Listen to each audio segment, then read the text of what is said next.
그니까.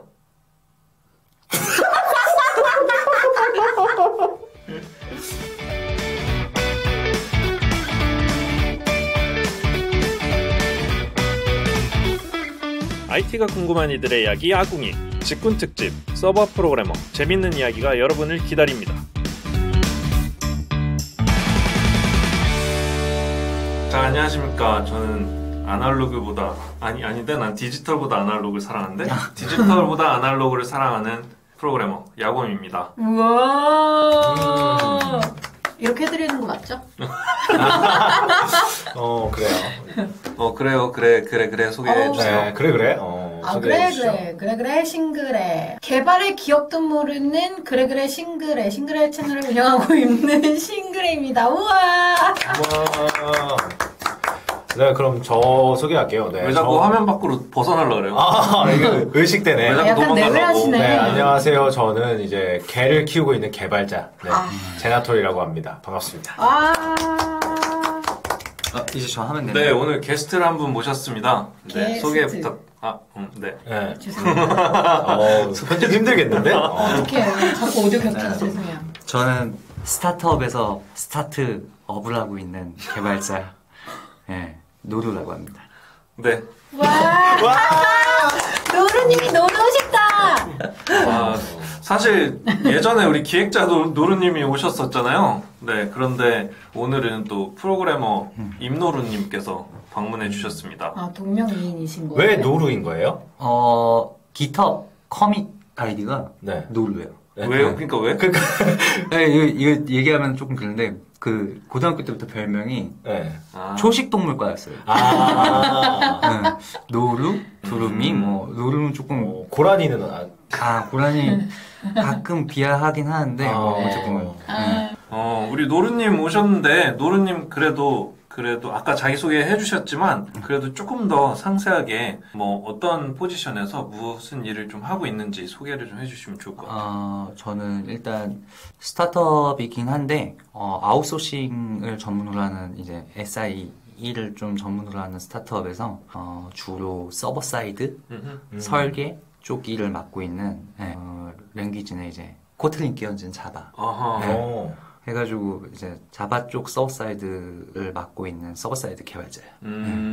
자, 여기서 잠깐 풀어서 말씀해 주시죠. 제 표정은 네, 그럼요. 제가 눈썹이 이렇게 올라가서 내려오질 않더라고요. 아니, 일단은 저희가 오늘 직군 특집 중에 서버 개발자거든요. 서버 프로그래머. 그래서 서버를 이제 주로 이제 담당을 해서 하시기 때문에 저희가 모셔왔는데 방금 이제 랭귀지는 자바, 코틀린을 끼얹은 자바라고 말씀하셨는데 그거에 대해서 조금만 부연 설명을 해주시면 좋을 것 같아요. 그 자바라는 게 뭐고 코틀린이 뭐고 왜 거기서 끼얹었다라고 표현이 됐는지. 랭귀지는 뭐고 그 C 언어 무슨 언어 그런 건가요? C 언어를 그럼 있어 보이게 말하면 C랭. C랭, 고랭, 약간 오해 소진이 있지만 그렇게 어쨌건 랭귀지 보통 프로그래밍 쪽에서 랭귀지라고 하면은 기본적으로 이제 문법으로 사용되는 베이스가 되는 언어를 이제 랭귀지라고 그냥 부르고요. 일단 자바 같은 경우에는 이게 2000년도 한 초중반부터 우리나라에서 가장 이제 그 기업 시장에서 가장 많이 사용되던 언어가 자바였는데 요 자바가 되게 오랜 시간 동안 좀 발전이 없었어요. 다른 언어들이 되게 막 뭔가 발전을 하고 인기를 얻을 때 자바는 되게 정체돼 있음에도 불구하고 그 언어나 진영이 가지는 안정성 때문에 그 오랜 시간 동안 좀 자리매김하고 있었거든요. 근데 그게 이제 최근에 그 코틀린이라는 언어가 생겨났는데 이게 자바라는 언어의 상위 호환? 좀 발전된 언어고 뭐라고 해야 되지? 그럼 라틴어에 얹은 영어 같은 그런 느낌이랄까요? 그쵸. 그러면 질문이 있는데 만약에 앱이나 웹에 뭐를 만든다. 그런데 C 언어로도 할 수 있고 자바로도 할 수 있고 뭐였죠? 고랭, 고랭 그런 애들로 다 할 수 있는 건 거예요? 그쵸. 스위프트로도 퍼펙트 스위프트로도 그러니까 iOS 개발하는 언어로도 뭐 웹이나 서버 이런 거 개발할 수 있고. 네. 아, 그럼 이런 건가요? 예를 들어서 포스터 하나를 만드는데 포토샵으로 할 수도 있고, PPT로 할 수도 있고, 뭐로 할 수도 있고 막 그렇잖아요. 그런 것처럼 이 포스터 하나를, 이 페이지 하나를 만드는데, 이 시언어로도 할 수 있고, 뭐로도 할 수 있고, 뭐로도 할 수 있고, 이런 건가요? 네. 그리고 자기의 이게 주력 그 파트가 있는 거고요.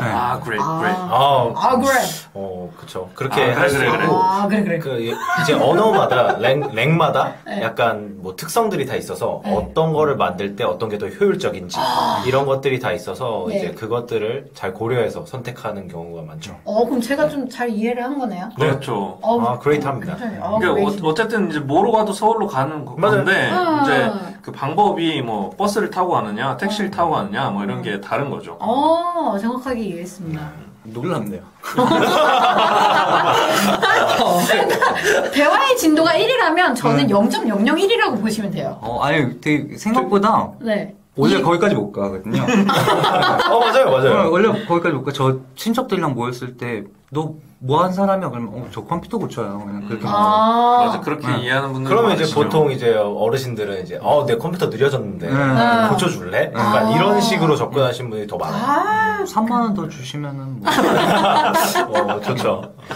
그렇군요. 그러면은 이제 주력 언어가 자바라고 하셨는데, 근데 저는 조금 생각이 다른 게 자바가 이제 발전이 덜 됐다고 하셨잖아요. 근데 자바도 꾸준히 업데이트는 되고 있는 걸로 알고 있는데, 그게 이제 뭐였냐면은 이제 시간이 흐르면은 그 개발의 패러다임이라고 해가지고 어떤 원하는 게 바뀌는데 자바가 그게 다른 언어보다 흡수되는 시점이 되게 늦었어요.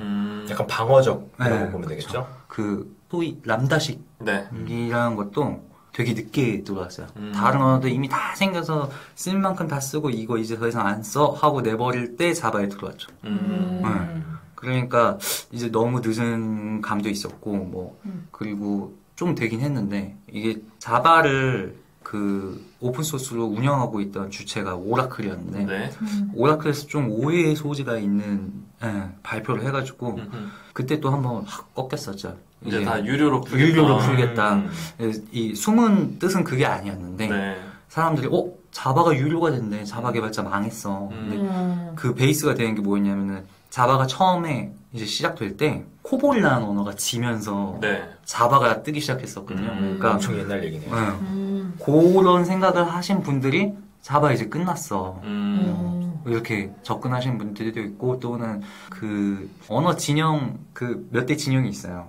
큰 진영. 과거에서부터 이어져온 가장 큰 진영 이제 PHP, ASP.NET, 자바 이렇게 서버 사이드 진영에서 요 세 진영이 사이가 굉장히 안 좋은데 이제 서로 호시탄탄 망할 기회만 노리고 있었죠. 언제 망할까?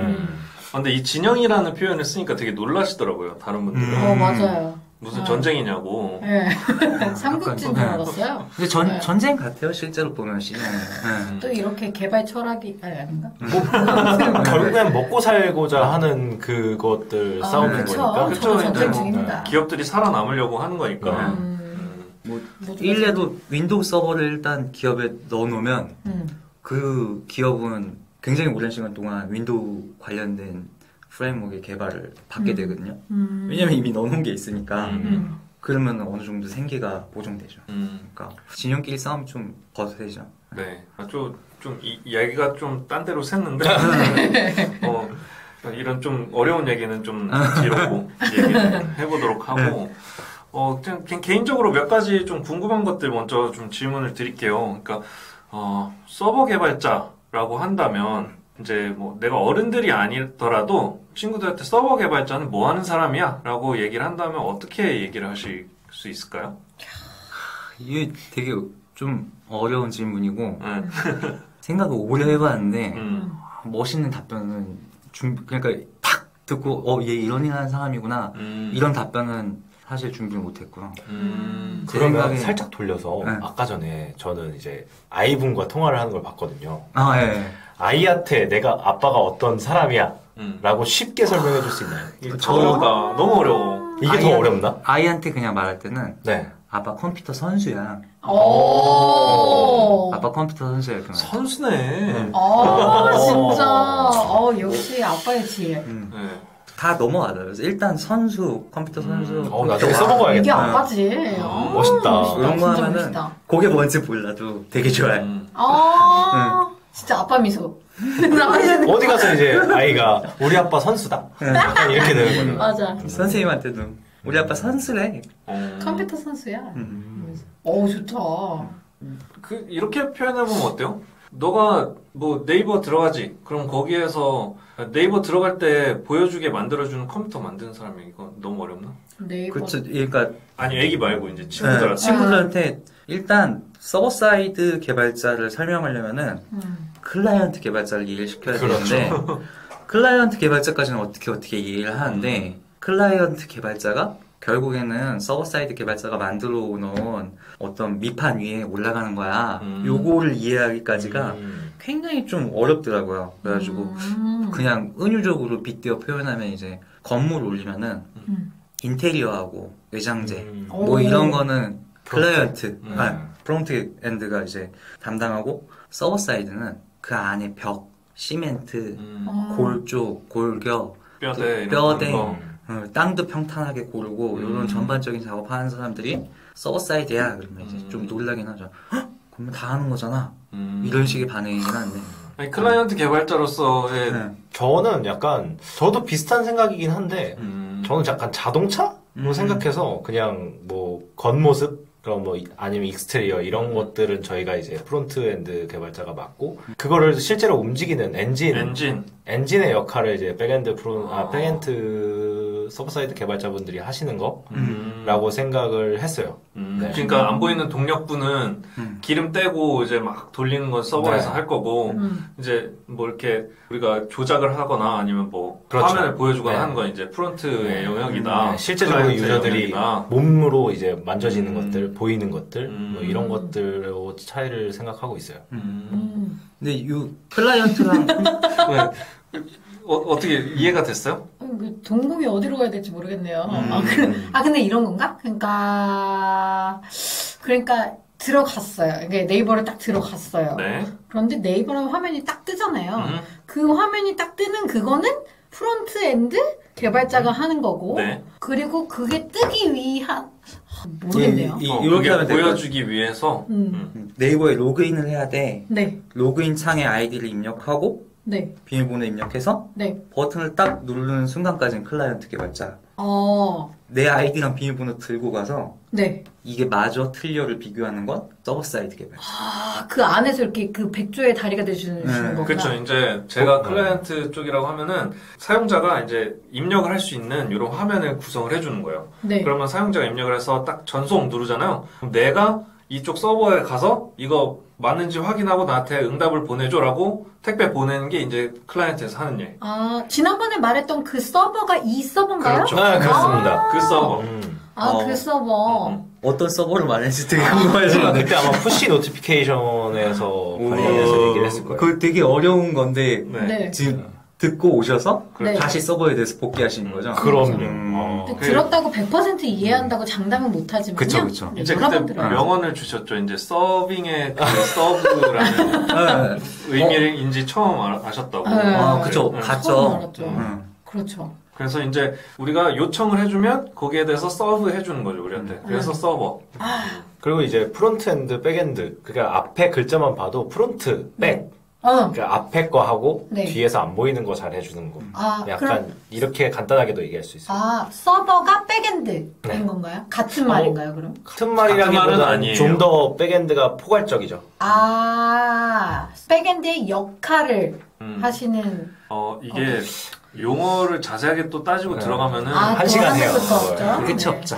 하지만 이제 프론트는 눈에 보이는 쪽. 백엔드는 뭐 눈에 안 보이는 쪽 이렇게 그냥 일단 이해하셔도 될 것 같아요. 네. 제가 했던 질문으로 다시 돌아오면 한마디로 그거를 정의하면 모르겠다, 어렵다 그런 뜻인가요? 아는 사람한테 설명하기는 할 수 있는데, 그러니까 약간 비개발 직군한테 설명하기에는 서버 사이드라는 개념 자체가 너무 포용적인 그런 의미를 가지고 있어서 좀 설명하기 어려운 것 같아요, 항상. 그래서 데이터를 다루는 사람? 네. 근데 또 이렇게 말하면 이제 데이터 사이언스가 또 있으니까 그래서 어떻게 설명해야 될지 잘 모르겠어요. 네, 그러면은 뭐 한마디로 풀어서 얘기를 해보면 뭔가 이제 뒤에서 안 보이는 일을 하는 사람인데 범위가 넓다라고 이해해 볼 수 있을 것 같아요. 그죠? 그쵸. 약간 뭔가 프로그래머긴 한데 눈에 안 보이는 일들을 처리하게 하는 프로그램을 만드는 사람이고 그 범주가 굉장히 넓다. 그쵸. 그러면은 뭐 이렇게 대표적으로 서버 프로그래머다라고 하면은 굵직굵직하게 어떤 좀 범주가 있는지 좀 설명해 주실 수 있어요? 일단 서버 사이드 서버 프로그래머가 제일 많이 하는 일이고 가장 대표적인 일은 어플리케이션 동작하는 서버 어플리케이션 API를 구성하는 일 그리고 데이터베이스를 다루는 일. 네. 요거 두 개가 가장 이제 좀 중요하고 굵직한 일들이고 나머지는 이제 OS 서버가 동작할 OS 선정부터 이제 아키텍처라고 서버의 어떤 구조 이런 거에 대한 부분도 선정하고 그리고 예산에 맞는 그런 비용 절감. 네. 서버가 좀 예산에 좀 민감해요. 큰 부분을 차지하죠. 그러니까 개발 품질이 내가 만들 수 있는 범위가 이제 예산에 따라서 바뀌기 때문에 같은 내용이어도 그래서 예산에 맞는 아키텍처를 선정해서 이렇게 그 구조를 선정하는 일을 서버 사이드의 대표적인 일이라고 하죠. 근데 누가 뭐라고 해도 그냥 저는 데이터랑 서버 어플리케이션이 제일 중요하다. 여기에서 이제 나온 용어들을 설명해보면 지난번에 우리가 카카오톡 서버랑 카카오톡 DB랑 얘기들 했잖아요. 네. 이제 영구히 저장된 데이터베이스고 그리고 이거를 꺼내와서 뭔가 우리한테 다시 전송해 주는 건 카카오톡 서버라고 했잖아요. 네. 거기서 방금 말씀하신 게 이제 애플리케이션 서버라는 건 이 카카오톡 서버를 얘기하는 거고 이제 그 우리의 대화가 저장된다든지 아니면 뭔가 다른 자료들이 저장되는 그 데이터베이스를 이제 지금 데이터베이스라고 설명을 해주신 거예요.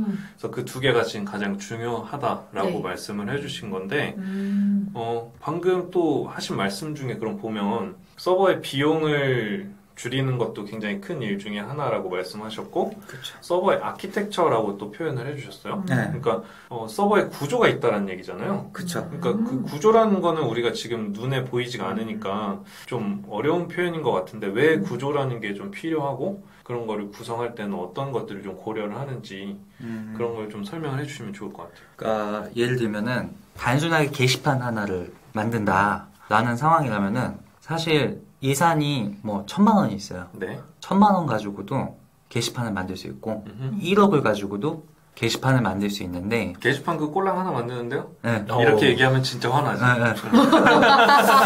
그럴 수 있어요.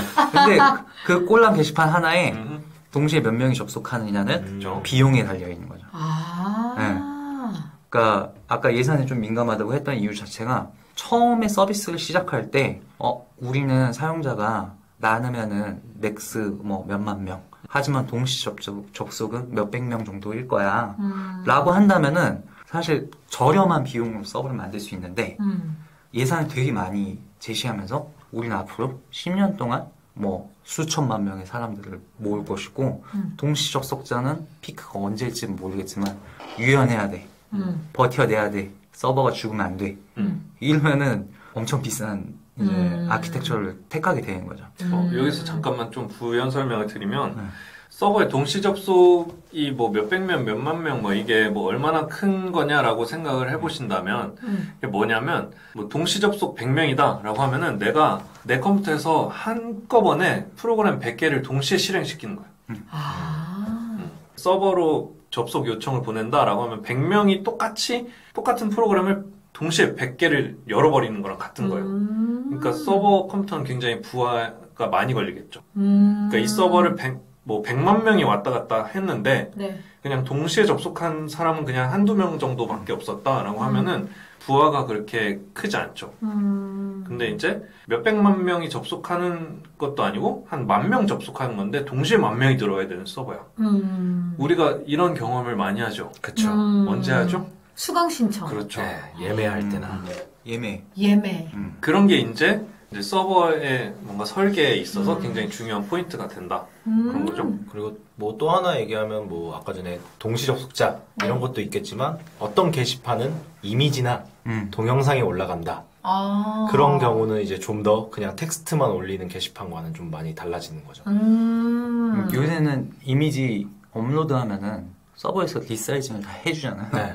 네. 그러니까 스마트폰에 보통 이미지가 2메가, 3메가 되는데 그거 웹이나 앱에서 볼 때는 거의 한 10분의 1 수준으로 줄여버리거든요. 300에 400 정도. 그거를 업로드 시점에 이제 서버에서 처리를 해주는 거예요. 근데 이게 그냥 이미지 업로드 하는 것보다 훨씬 더 많은 메모리를 사용하는 거죠. 근데 메모리가 곧 돈이거든요, 서버에서. 그러니까 내가 가지고 있는 돈, 이 자원이 한 예산, 서버 자체가 메모리라는 예산을 가지고 있는 거야. 근데 내가 지금 쓸 수 있는 예산은 요만큼밖에 없는데 한 수백 명이 들어와가지고 이미지를 수천 장 올려. 그러면은 그 수천 장의 이미지를 리사이징을 다 해야 되잖아요.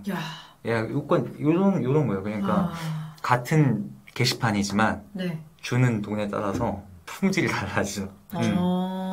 그래서 저 비용 절감만 하시는 직업을 가지신 분들도 계세요. 그래요? 네, 카운셀링 해주고 네, 이런 식으로 변화를 주면 좋겠다. 뭐 이런 분들이 계시죠. 그분들 돈 많이 봅니다. 그렇죠. 네. 좋겠다. 이제 제 지인 중에도 이 클라우드 서버를 그 서버 회사를 다니는데 그 회사에서도 다른 회사에 가서 컨설팅을 하는 거예요. 그러니까 그 회사에서 너희 서비스는 이런 서버를 사용을 하면은 훨씬 더 비용 절감을 할 수 있다. 그러니까 우리 거를 이렇게 가져다 써라. 이렇게 하는 뭐 이렇게 컨설팅을 하기도 하고 네, 그런 걸 하죠. 여기 IT 쪽에도 있군요. 그럼요. 이제 그런 것도 많이 하고 있고요. 그리고 네. 그 큰 회사들에서는 이제 너희 클라우드를 쓰고 싶은데 우리가 어떻게 이거를 가져다 써야 될지 잘 모르겠다라고 네. 하면 이제 그런 걸 카운셀링 해주기도 하고. 왜냐면 그거는 말씀하셨듯이 서버 비용은 정말 천차만별이기 때문에 그 대기업에서 우리 서버를 한번 쓴다라고 하면은 이제 받게 되는 수수료가 엄청나니까요. 굉장히 흥미롭네요. 그때 우리 얘기했었잖아요. 서버 한 대를 서버실에서 서버를 돌리는 거에 대한 리스크와 비용과 이런 것들을 감안을 하면 그렇게 서버를 빌려서 쓰는 게 훨씬 더 이득일 수 있죠. 클라우드. 네, 그렇죠. 재밌는 것 같아요. 점점 더 흥미가 생기죠. 네. 좋습니다. 네. 맞습니다.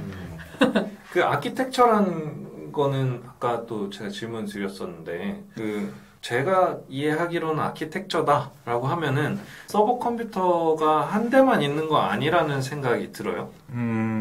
약간 요새는 그러니까 구조에 대한 부분을 주로 표현하게 되는데 처음에 그 네이버 같은 거 로그인할 때 이제 인증을 받게 되는데 이 인증 정보라는 거를 우리가 서버 한 대에다가 그냥 저장할 수도 있는데 접속자가 여러 명이에요. 네. 그러면은 이 서버 한 대에다가 이 인증 정보를 저장하게 되면 이 서버가 꺼지면은 모두 다 같이 로그인을 다시 해야 되잖아요. 그러니까 서버를 이제 이원화 시켜가지고 여기에도 저장하고 여기에도 저장시키자 이런 식으로 이제 구성을 나누게 된 거죠. 이런 걸 이제 아키텍처라고 부르게 된 건데 이제 서버 이중화 구조부터 시작해가지고 또는 데이터베이스에만 저장할 거냐 얘를 좀 더 빠르게 사용자한테 주기 위해서 앞단에 캐시 서버를 놓고 캐시 서버에 저장할 거냐 이런 것부터 시작해가지고 뭐 보안상의 문제 이런 거에도 아키텍처라는 표현을 좀 쓰게 되죠. 그래서 복수의 서버에 대한 유기적인 구성에 대해서 보통 아키텍처라고 말하고 옛날에는 요거 아키텍처라는 직군이 따로 있었어요. 그래서 오래 하신 분들 그래서 오래 하시고 많이 배우시고 뭐 관계도 많으신 그런 그게 중요하겠군요. 관시가 제일 관시 어쨌건 관시가 나오네. 이게 클라우드라는 환경이 개발에 깊숙이 침투하면서 아키텍처라는 그 직군 대신 아키텍처라는 용어가 이제 약간 골라 쓸 수 있는 베스킨 라빈스 같이 그렇게 돼버린 거예요. 그렇군요. 그러면 이거 이제 좀 써먹기 좋을 것 같은 용어 하나를 제가 캐치했는데요. 캐시라고 말씀을 해주셨는데 캐시라는 게 많이 들어보셨죠? 그래님도 캐시 너무 좋아하죠. 그럼요. 네. 캐시 굉장히 좋아요. 네. 그 캐시 말고 캐시 그것도 이제 많이 들어보셨을 텐데. 아 캐시 삭제해야 된다라는 그렇죠. 그런 쿠키랑 관련된 거예요. 쿠키랑 캐시를 삭제해야 된다. 이제 이거 이제 조금 천재인데. 이제 써먹을 만한 용어잖아요. 요거 조금 설명해 주세요. 그게 뭔지 도대체. 이게 어깨 올리셨어요. 네. 캐시가 일단 누군가 예를 들어서 야곱님이 A 게시판에 A라는 글을 봤어요. 네. A 게시판에 A라는 글이라고 그러면 좀 이상하니까 A 게시판에 1번 글을 봤어요. 네. 근데 이제 글렌님이나 그리고 제나토님도 1번 글만 보는 거야. 네. 계속 1번 인기가 너무 많아. 모든 사람들은 다 1번 글만 봐. 1번 글을 사람들이 보게 하려면 서버에서 하는 일은 뭐죠? 1번 글을 서버에서 하기 위해서 하는 일은 일단 클라이언트에서 1번 글을 보여줘요 라는 요청을 보내면 1번 글에 어플리케이션에서 1번 글을 찾아요. 1번 글을 누구한테 찾냐면 데이터베이스에 가서 찾아요. 네. 그러면 데이터베이스에서는 이제 요런 거를 다 만들 수 있는 색인이라는 그 구조가 있는데 색인. 네. 인덱스. 책에 있는 인덱스. 목차. 네. 이게 아마 색인이라는 단어가 더 어색할 수 있어요. 목차. 그래, 맞아요. 저 사실 약간 리밋이라고 생각하고 한국어 표현을 좀 찾고 있었는데 인덱싱 돼 있는 걸 이제 딱 해가지고 가져오는데 요걸 가져와서 이걸 바로 클라이언트에 주는 게 아니고 자기가 들고 와서 꺼내는 거예요. 그러니까 데이터베이스 클라이언트잖아요. 네. 여기 데이터베이스라고 치면은 네. 너한테 1번 찾아줘. 네. 1번 찾아줘. 네. 1번 여기 있어. 네. 1번 여기 있어. 그러면 이 징검다리가 좀 그렇잖아요. 네. 그러면은 처음에 요청이 들어왔을 때 이렇게 하는 거죠. 1번 찾아줘. 1번 찾아줘. 1번 여기 있어. 1번 여기 있어. 하고 돌려주기 전에 1번 여기 있어. 하고 이쪽에다가 담아놓는 거야. 그러면은 1번 찾아줘? 그러면 데이터베이스에 갔다 온 거다. 그거 여기 있어. 여기 있어. 네. 얘는 누구예요? 캐시. 캐시. 제가 캐시입니다. 안녕하세요. 반갑습니다. 그러니까 이 단계를 생략하기 위해서 자주 들어오는 요청에 대해서 모아놓은 그냥 임시 데이터베이스 같은 거라고 보면 돼요. 저기 원래는 냉장고에 갔다 와야 되는데 여기 간이 테이블 하나 놓고 거기다가 이렇게 또 간식을 천재인가 봐. 그러니까 사람들이 우유만 찾는 거야. 그래서 우유를 냉장고에서 꺼내서 간이 테이블에 갖다 놓는 거죠. 근데 우유는 소비자니까 좀 그렇다 치는데 뭐 이렇게 믹서기 같은 거를 자주 쓴다. 그러면 이제 믹서기를 그냥 꺼내 놓는 거 밖에 자주 이렇게 찬장을 뒤지지 않아도 되니까. 약간 막 어디 술집 가면 죄송합니다. 고깃집 가면 가운데 소주랑 맥주를 이렇게 넣고 드시고 싶은 만큼 드시고 나가실 때 계산하면 됩니다. 약간 그런 테이블이 있는 거예요. 그럼 결혼식장이네요. 결혼식장에서 소주랑 맥주 이렇게 놓고 이제 너무 이렇게 갖다 주기 귀찮으니까 거기서 테이블에 놓고 한다. 진짜 이해력 최고다. 사장님 맥주 하나요? 그러면 저기 있어요? 하고 알려주는 거야. 테이블에 있잖아 이렇게. 그렇죠. 내가 굳이 갔다 올 필요가 없는 거죠. 진짜 엄청난 거 같아요. 괜찮은가요? 네, 엄청난 거. 사실 이게 캐시가 우리는 캐시를 설명해 주세요 그러면은 저장되는 걸로 위치로 저장되는 방식으로 구분하잖아요. 그래서 이걸 어떻게 설명하지? 이러면서 머리를 굴렸는데 이렇게 되게 누가 들어도 납득할 정도로 이해하니까. 섭외 보람이 있으신가요?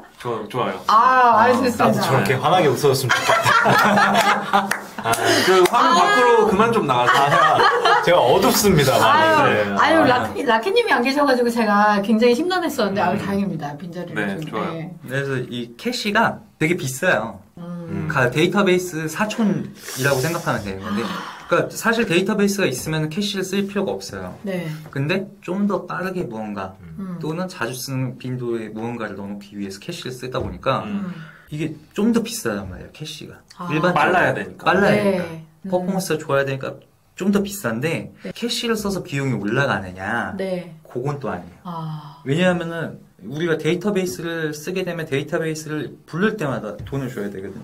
데이터베이스한테 일을 시키니까. 일하는 돈을 줘야 되잖아요. 근데 얘가 캐시라는 애는 자기가 이미 가지고 있는 거는 돈을 굳이 안 줘도 돼. 한 번만 지불하면 되는 거예요. 그렇게 되니까 데이터베이스한테 한 번 지불하고 캐시가 한 번 가지고 있으면은 그다음부터 지불 안 해도 되네. 이런 구조가 되는 거예요. 비유를 하자면 아까 병을 계속 냉장고에서 꺼내는 사람은 인건비가 계속 드는 거예요. 네. 근데 여기 테이블 위에 병을 올려놓으려면 테이블 자리 값 한 번만 내면 되는 거죠. 그러니까 대단하네요, 진짜. 그러니까 이게 잠깐 쓰려면 인건비를 치는 게 더 쌀 수 있는데 네. 장기간 쓰려면 테이블에 그냥 올려놓는 게 훨씬 싸다는 거죠. 되게 좋은 기능이에요. 나중에 기회가 되면 제가 주니어 교육할 때 세 분을 한번 모시고 하면은 되게 좋을 것 같아요. 굉장히 안녕하세요, 저는 컴퓨터 선수입니다. 네, 이분은 그래 싱그레야 이러면서. 사실 이제 신입 개발자들 교육할 때 용어가 안 통해요. 용어가 안 통하는데 세 분 있으면은 그냥 막 내 맘대로 다 말해도 알아서 다 해결을 해줄 것 같아. 정말 극찬이네요. 고맙습니다. 문과 담당입니다. 네. 근데 저는 약간 캐시에 대해서 하나 더 궁금한 게 있는 게 되게 좋은 기능이잖아요. 네. 근데 이거에 대한 단점도 있을 것 같아요. 그렇죠. 개발자들은 이게 빨라지니까 퍼포먼스를 더 올리기 위해서 캐시를 자주 사용하는 분들도 계시는데 저는 되게 그걸로 인해서 뭔가 잘못되는 것들도 경험을 했기 때문에 부작용. 혹시 부작용에 대해서도 좀 들을 수 있을까요? 일단 캐시의 가장 그냥 부작용은 얘가 언제 날아갈지 몰라요. 언제 날아갈지 몰라요? 네, 휘발되기 때문에 캐시라고. 휘발되는 데이터들을 모아놓는 저장소예요. 왜 그러냐면은 캐시라는 애의 특성 자체가 데이터를 저장하는 위치가 이제 데이터베이스는 일반적으로 이렇게 좀 빨리 접근해서 꺼낼 수 있는 파일, 물리적인 파일 구조를 갖는데 캐시라는 그 파일 구조를 갖지 않고 이제 자기가 다 암기하고 있는 거야. 메모리 공간 안에다가 다 넣어놓고 있어요. 그러니까 메모리를 유지할 수 있는 어떤 그 한계가 오면은 팡! 갑자기 블랙아웃이. 그러니까 데이터베이스라는 친구는 서류철에서 찾아가지고 주는 건데 이 친구는 암기하고 있다가 달라고 하면 빨리빨리 그냥 바로 대답을 해주는 거예요. 좀 한계가 있구나. 그리고 일반적으로 캐시 서버는 데이터베이스처럼 이렇게 다양한 기능을 갖지 못해요. 단순 기능 위주로 가다 보니까 요걸 조금 오용해서 쓰려고 하다가 뭔가 좀 오류가 나는. 그쵸. 오히려 일이 더 많아지는. 그러니까 그러니까 얘는 정확히 딱 써야 돼요. 필요한 구분을 캐시라는 애의 목적에 부합되게 써야 되는데 그게 아니고 뭔가 얘를 데이터베이스 같이 취급하고 싶어서 그렇게 쓰기 시작하면 약간 이제 치즈버거 위드와 치즈 이런 느낌인 거죠. 그러니까 고급 표현다. 그래서 그런 휘발되는 문제가 가장 크고요. 근데 휘발되는 것 같은 경우에는 사실 개발자가 조금 고민해가지고 휘발됐을 땐 다시 채워. 이런 식으로 이제 좀 유효성 검토를 잘하는 방어 코드를 심어놓으면 크게 문제가 없는데 이제 주로 문제가 되는 경우는 캐시에 너무 많이 넣는 경우. 캐시에 너무 많이 넣어서 그러니까 캐시가 비싸다고 말했잖아요. 비싸니까 정확히 남용하면 안 돼요. 남용하면 안 되는데, 그러니까 아까 예를 들어서 게시판 얘기를 들었지만 실제로 게시판 데이터를 캐시에 넣는 건 되게 비효율적인 일이에요. 그러니까 주로 어떤 쪽에 쓰냐면은 우리 쇼핑몰 들어가면은 메인 페이지는 빠르게 빡 떠줘야 되잖아요. 그런 거는 메인 페이지 같은 거는 한번 기획하고 나면 잘 안 바뀌니까 그 변경되는 데이터를 제외한 이제 고정되어 있는 데이터는 캐시에다 넣어버리는 거죠. 그럼 한 번에 팍 뜨니까. 옷 사진 같은 거 이런 거 말하는 거죠. 그리고 인스타그램에서 또 캐시 서버의 이미지를 저장해요. 빨리 주려고. 얘는 돈이 많으니까 그런 걸 하는 건데 어쨌건 모든 데이터를 다 우겨 넣으려고 그러면은 이제 좀 이거 사실 다 넣을 수 있어요. 요새 트렌드는 다 넣는 게 캐시에다가요? 네, 캐시에다가 다 넣으려고 노력하는 게 요새 좀 트렌드긴 한데 왜냐하면 이게 속도 보장이 되거든요. 그래서 그런 게 트렌드긴 하지만 어쨌건 그 어지간한 규모의 회사가 아닌 이상 그렇게까지는 강력하게 운영을 못 하고요. 보통은 이제 필요한 데이터만 쏙쏙 집어넣어가지고 하는 건데 이게 서버 캐시가 폭발하는 경우에는 이제 돌이킬 수 없는. 그러니까 서비스가 중단되는 거예요. 서비스가 중단되는 건데 이제 로컬 캐시라는 게 또 따로 있어요. 로컬 캐시. 클라이언트 개발자분들이 쓰시는 로컬 캐시라는 게 있는데 로컬 캐시. 요거 같은 경우에는 이제 저는 사실 그런 경험이 많지 않긴 한데 왜냐면 저는 앱보다는 웹 쪽이라서 로컬 캐시가 그렇게 민감하진 않은데 앱 쪽에서 로컬 캐시에다가 막 우겨넣다가 앱이 죽어버리는 경우가 되게 많죠. 그래서 너무 많이 밀어넣으면은 얘는 그러니까 뱉어내는 애가 아니고 밀어넣으면 죽는 애예요. 빵 터지는 애예요. 뭐 죽는다기보다는 일단 그 얘기는 조금 이따 하고 제나토니님이 너무 좋은 질문 해줘가지고 멋있다고. 웬일이야. BGM 넣으세요. 숨겨왔던. 네. 제가 왜 그랬냐면 제가 한번 경험을 해본 적이 있어요. 되게 심하게 경험을 해본 게 있는데 저희 서비스 같은 경우는 굉장히 빨리 정보가 바뀌어요. 뭐 이미지라든지 이런 게 많이 바뀌는데 저희 쪽에서 캐싱을 너무 남용한 나머지 이게 바뀌었어야 됐는데 바뀌지 않고 계속 그게 유지가 되는 거예요. 그래서 갱신 시점을 놓치는. 네, 그렇죠. 그래서 이제 사용하는 유저들이 왜 이거 안 바뀌었냐. 근데 이제 백엔드에서는 바꿨다. 그래서 저희도 데이터를 확인해 보니까 바뀌어 있어요. 그래서 나중에 알고 봤더니 그게 캐싱이 돼 있어서 그게 이제 정보가 바뀌지 않았던 거죠. 이게 뭐냐면 캐싱의 원리는 뭐냐면 그래님이 만약에 1번 게시물을 보여줘라고 하면 서버는 아직 캐시 서버에 1번이 안 들어있네? 그러니까 요번에 꺼내오면서 그냥 저기다 넣어놔야지 하는 거거든요. 그럼 두 번째 사람이 와서 1번 게시물 보여줘 하면 그냥 캐시 서버를 알려주는 거예요. 데이터베이스를 안 가고 그럼 3번이 와도 그렇게 알려주는 건데 문제는 1번 게시판의 게시물을 뭐 누가 수정을 했어요. 수정을 했는데 이 서버는 그 사실을 모른 채 다른 네 번째 사람이 오더라도 1번 게시물 찾아줘라고 했는데 바뀐 데이터베이스의 데이터를 꺼내준 게 아니고 그냥 저 캐시 서버에 있어라고 알려준 거예요. 왜요? 그러니까 서버는 모르니까. 서버가 모르니까? 얘가 수정되어 있는지 안 됐는지. 그럼 서버한테 다시 알려줘야 되는데 그걸 안 한 거예요? 그게 이제 프로그래머가 서버의 프로그램을 그렇게 만약에 잘못했을 경우에는 뭐 이제 그런 경우가 발생할 수 있다라는 거죠. 원래 수정하면 그때 꺼내와라고 프로그래밍을 해야 되는데 그걸 안 해놓은 상태예요. 수정하면 캐시 서버에다가 이제 너 그거 없애라고 하든지 뭐 여러 가지 방법들을 처리를 해야 되는데 그게 안 되면 저렇게 다른 사용자가 오더라도 엉뚱하게 예전 자료를 넘겨주게 되는 거죠.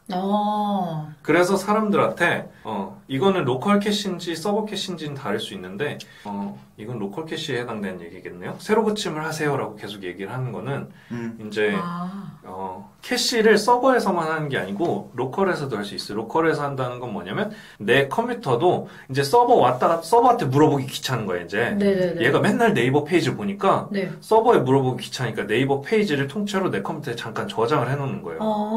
그래서 우리가 이 브라우저에다가 네이버 갈래라고 하면은 얘가 서버한테 안 물어보고 자기가 저장해놓은 페이지를 나한테 보여주는 거예요. 어떻게 보면 일종의 눈속임이고 기만일 수 있는데 사용자는 어차피 이 페이지가 자주 바뀌는 페이지가 아니라면 그냥 이걸 봐도 상관이 없다는 거죠.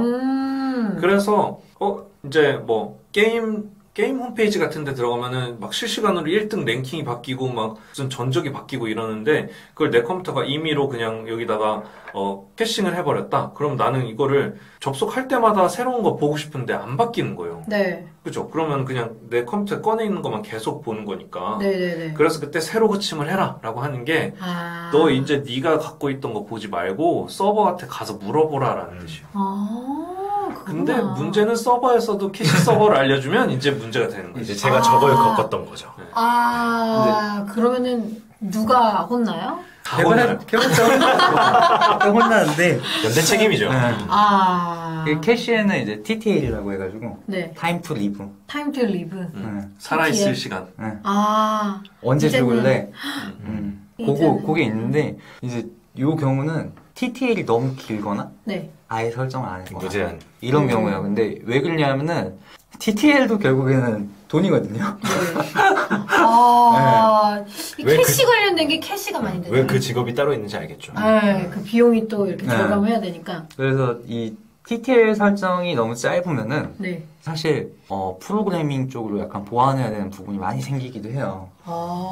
그래서 그 생명 주기를 되게 적정하게 딱 찾는 게 중요한데 그럼에도 불구하고 이제 예의사항이라고 하죠. 얘가 TTL 시간이 도래하지 않았음에도 갱신시켜줘야 되는 그 상황은 대부분 사실 개발자의 폴트인 부분이 있지만 그걸 꼭 폴트라고 보기 어려운 게 너무 많이 치고 들어오니까 막 이거저거 수정해달라고 그러니까 클라이언트도 반성할 부분이 있어요. 그렇죠. 그렇죠? 그럼요. 그죠? 저희는 죄인이에요. 우리는 항상 저희 죄인이에요. 저 맨날 그냥 무릎 꿇고 이제 개발을 하고 있는 편인데 목에 칼을만 안 찬 게 다행이라고 생각하고 있습니다. 죄송합니다. 대표님 죄송해요.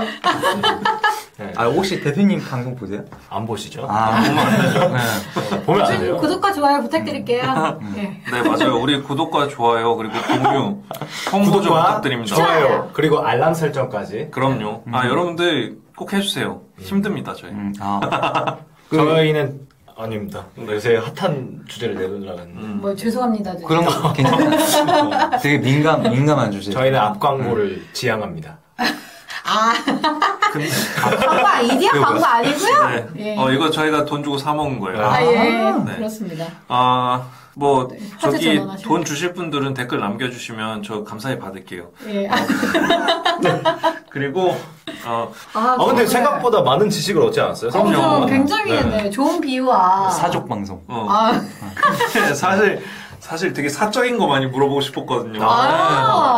그래서 하는 일이 참 많다는 건 이제 알겠고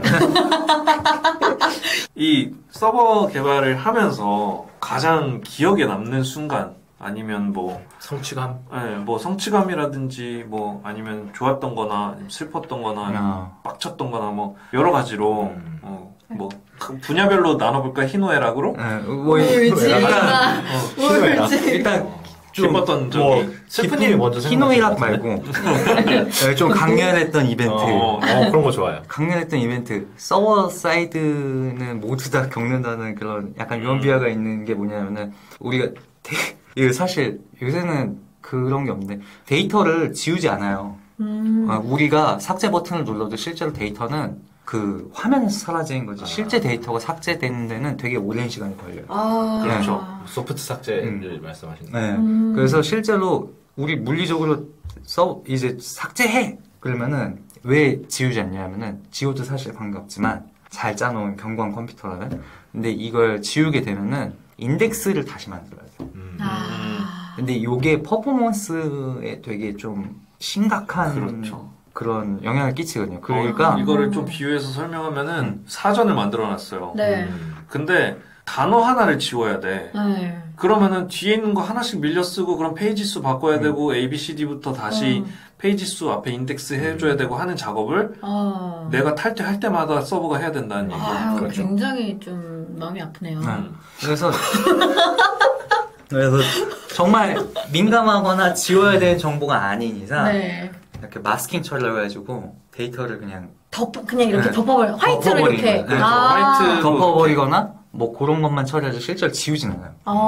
근데 이제 예전에 개발하면서 이제 자기가 만든 데이터는 지우면서 개발하는 게 맞는 것 같아서 딜리트 문을 이제 날렸는데 이제 웨어절이라고 지울 타겟을 정확히 딱 지정해야 되거든요. 근데 이 웨어절이라는 걸 빼고 딜리트 문을 날리면은 다 날라가요, 그냥. 다 날라가는데. 웨어절? Where. 영어에서 보면 소프트웨어 할 때. 아니, where. 어디. 어디. 우리 있잖아요. 중간에 넣는 거 영어에서 모르겠지만 성분 영어 안 해가지고. Where are you? 그러니까 이걸 지어. 그래서 이거에 대한 지칭, 데이터베이스에서 이거를 지칭하는 애가 where 이런 거는 I hate there where you like 이런 거 있잖아. 너가 좋아하는 그곳. 너가 좋아하는 그곳. 그러니까 그 곳을 지칭할 때 where를 쓰잖아요, 영어에서. 네가 사는 그 집. 네. 그걸 똑같이 우리 프로그래머들도 그냥 영어 쓰듯이 그냥 그런 식으로 문장을 표현하는 거예요. 삿대질인데 저거 지워. 이렇게 해야 되는데 지워. 지워. 근데 이제 이게 충격적인 게 뭐냐면은 보통 우리가 개발계랑 운영계가 환경이 같아요. 왜냐하면 개발계에서 동일한 환경에서 개발해가지고 운영계에다가 넘겨야지 문제가 안 생겨요. 근데 데이터베이스 명이 같으니까 운영계인지 모르고 엔터를 친 거죠. 근데 누구나 한 번쯤은 하는 실수의 대부분. 이게 그래서 개발자들 속의 유언비어로 뭐냐면은 살면서 3번은 날린다가 근데 제가 그 3번을 다 채웠어요. 다행이네요. 축하드립니다. 졸업하셨네. 다 채웠는데 그런 게 있어요. 근데 이게 웃긴 게 뭐냐면은 날린 사람은 날리지 몰라. 맞아. 꼭 그게 다른 사람이 발견해. 다른 사람이 발견해. 내가 발견하면 그냥 빨리 어떻게 모르게 이렇게 수습을 할 텐데. 정말 몰랐으면 좋겠는 사람이 꼭 발견해. 그거는 진짜 모든 영역의 법칙이죠. 평소에는 거들떠보지도 않던 대표님이 그날따라 거기 들어가는데 서비스 안 뜨는 거죠. 야, 서비스가 왜 안 떠? 뭐 검토한 뭐 이렇게 점검하니? 그래가지고 서비스가 왜 안 뜨는지 알아봤는데 데이터가 와. 그래서 다행히 이제 2번은 백업조차 없어서 그냥 사죄하고 끝났고 그때는 근데 워낙 주니어 때여가지고 문제는 없었는데 무릎 꿇어야죠. 네. 그럼 맨날 무릎 꿇고 마지막 거는 다행히 백업이 있었어요. 백업이 있었는데 그 10몇 시간 전 데이터가 백업이 있어서 다행이네요. 그냥 가볍게 사과하고 욕 좀 먹고 집에 못 가고 그 정도로 끝나긴 했어요. 여기서 질문 10몇 시간 전 데이터라고 하면 짧은 편인가요? 긴 편인가요? 저는 길다고 보면 길다는 편. 길어요. 요즘엔 길어요. 예전에는 길지 않았는데 요즘에는 분 단위로 백업 해준 그러니까 이게 증분 백업이라고 해가지고 변화된 것만 백업을 하면 되니까 1분 사이에 변화된 데이터만 추적해서 백업을 해줘요. 요즘 클라우드는 좋아가지고. 근데 예전에는 통째로 백업을 해야 되니까 새벽에 그걸 백업을 하든지 이런 식으로 작업을 많이 했죠. 새벽에 밤새서 그러니까 사람들 이용 없어요. 요런 시점이죠. 요새 싸이월드의 10시간과 페이스북의 10시간은 같은 의미일까 이런 건데 다행스럽게 싸이월드의 10시간쯤 되는 여기 싸이월드에서 전화 오나요? 너무나 다행이네요. 아니죠? 너무 다행이네요. 네. 그게 되게 임팩트, 개발 생활하면서 좀 임팩트 남는 거고. 가장 기억에 남는 순간, 딜리트. 여러분, 쿼리 날릴 때 조심하세요. 진짜로. 되게 고소한 거 먹을 수 있어서. 조심해야 고소한 거 많이 드실 수 있어요. 고소한 걸로 장단 거 드실 수 있는 거예요? 이제 뭐. 되게 리스키한 직업이네요. 그러니까요. 하이 리스크, 하이 리턴. 이게 그러니까. 사실 잘 배워야 되는데, 모두 다 잘 배울 수 있는 환경은 또 아니니까. 잘 못 배운 사람들이 꼭 끼를 치더라고요. 그리고 또 너무 막 힘들게 일하고 있다 보면 맞아요. 잠깐 정신을 놓을 수도 있잖아요. 사람이 하는 거니까. 조금 다른 질문 해도 돼요? 그럼요. 전 세계에서 개발자라는 직업이 생겨난 지가 몇 년이 된 거예요? 얼마 안 됐죠. 그 소프트웨어를 만드는 사람이 필요했던 거 아니에요? 그럼 그냥 컴퓨터가 생겼을 때부터라고 해야겠죠.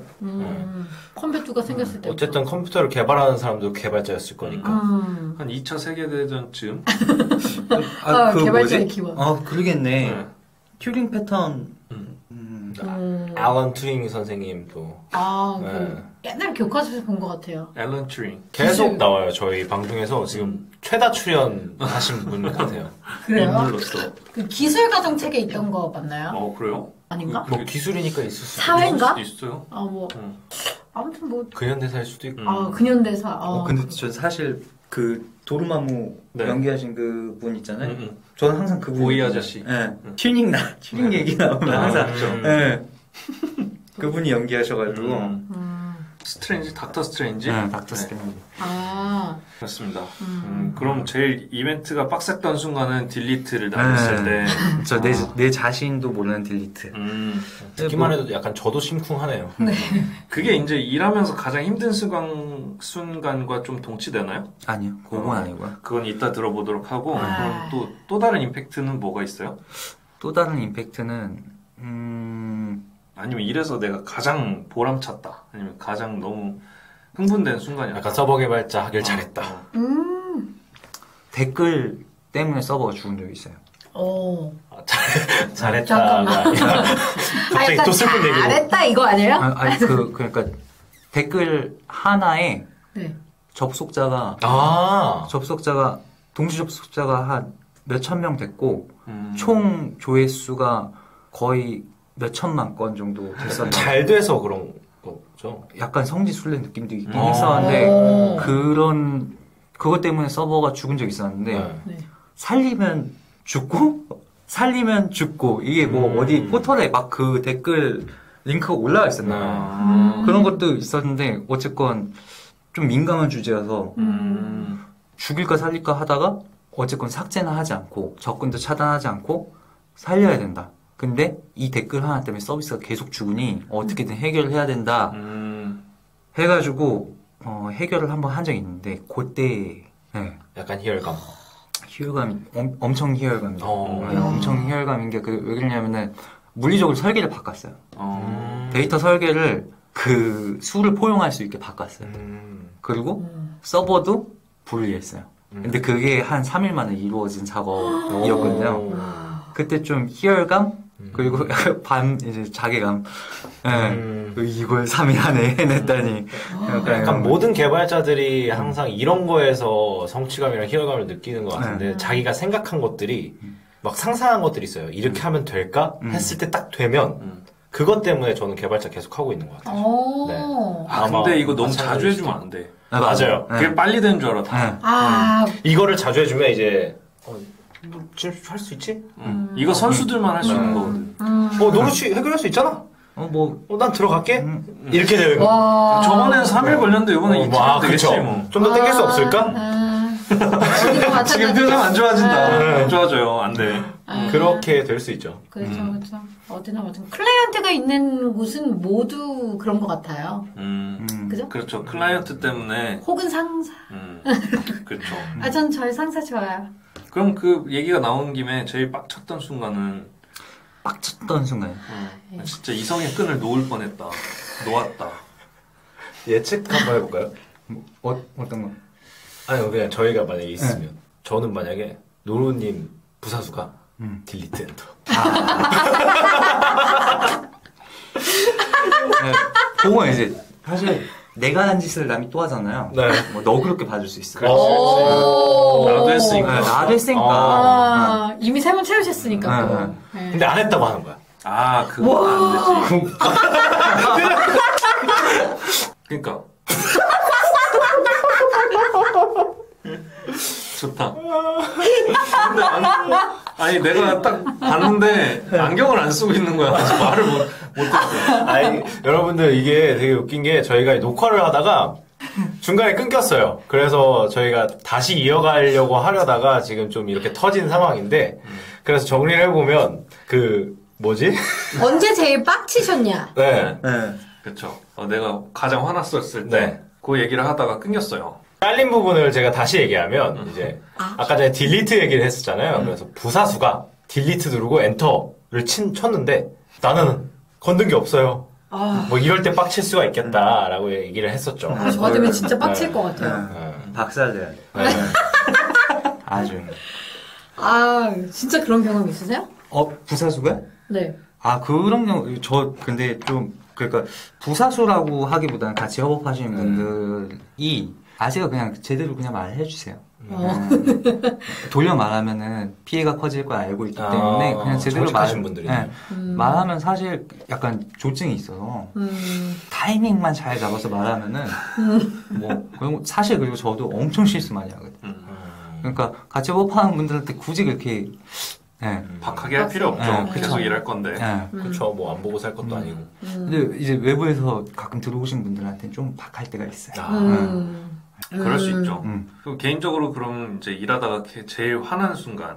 아까 무슨 말씀을 하셨냐면 약간 기술자로서 의견을 이제 클라이언트라든지 아니면 다른 협업하는 분들께 기술적인 이제 의견을 피력을 했음에도 불구하고 무시당할 때.